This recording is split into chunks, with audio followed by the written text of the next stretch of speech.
Hi guys. Sarak 2 has got released and people are bashing it left, right, and center. Yeah, don't bash it like this. I mean, bash it with the proper reasoning. Let's discuss whether the downfall of this film is an output of negative people's emotion about the Bhatt family or the film was actually very, very badly made. So this video today will almost talk about how an iconic Sadak of 90s became a Sadak chap, that is Sadak Part 2. Guys, as a 90s kid, I saw Sadak making a very deep impact and also the rise of Sanjay Dutt. Despite all the negativity and whatever bullshit rating that IMDb must have got or the dislikes that the YouTube trailer gone, actually it went ahead and made a world record, people still went ahead and took a glimpse of the second part of Sadak, which got released on Disney Plus Hotstar. Guys, the reason I'm making this video today is to keep all the sentiments aside and see Sadak 2 from a very objective lens. We shall view the storyline very, very quickly and then we will see the technical aspects like direction, acting, music, and also the screenplay. Sadak 2 actually starts from the point where Sadak ended, so it's truly a sequel but a very different storyline. So part 1 was all about Sanjay Dutt, the taxi driver named Ravi who rescued the lady love Pooja from the clutches of Pimp Maharani. Sadak had some terrific performances, Nadeem Strauben's extraordinary music and pulsating action in the climax was the highlight. Sanjay Dutt's, I would say, climax dialogue, Nahi Lagta, is still very fresh in the memories and really liked by the youngsters in today's era as well. It was a perfect dose of entertainment, emotions and action.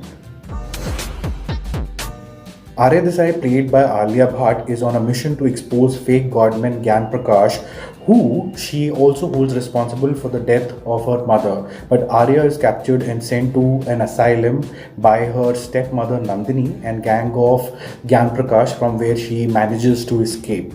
In part 2, we see Ravi is again played by Sanjay Dutt. He runs a tours and travel business. He gets all kind of hallucinations after the death of his wife Pooja very, very recently, and has got some suicidal tendencies because he's lost all the purpose in his life after the death of Pooja. His life sees a spark when Arya comes to Ravi to hire his taxi. At first he ignores her but decides to help her after he again gets some kind of hallucinations of Pooja, urging Ravi to help Arya and expose the fake godman Gyan Prakash.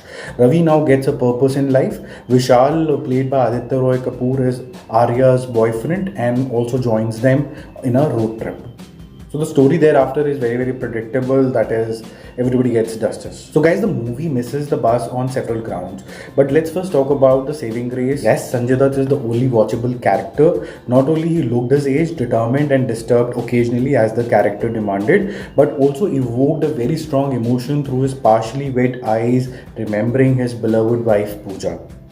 Direction and screenplay by Mr. Bhatt is more than poor. I would say he can give all the gyan in this world to people, but the truth is when it came to his own film, it was all messed up to the core. Felt like a documentary and not a film where the characters couldn't evoke any emotion. The entire film to me is a straight line without any heartbeat or any kind of upliftment or excitement. Screenplay is also written by Mr. Bhatt and is very, very weak as various scenes are looking stitched to make a motion picture out of it.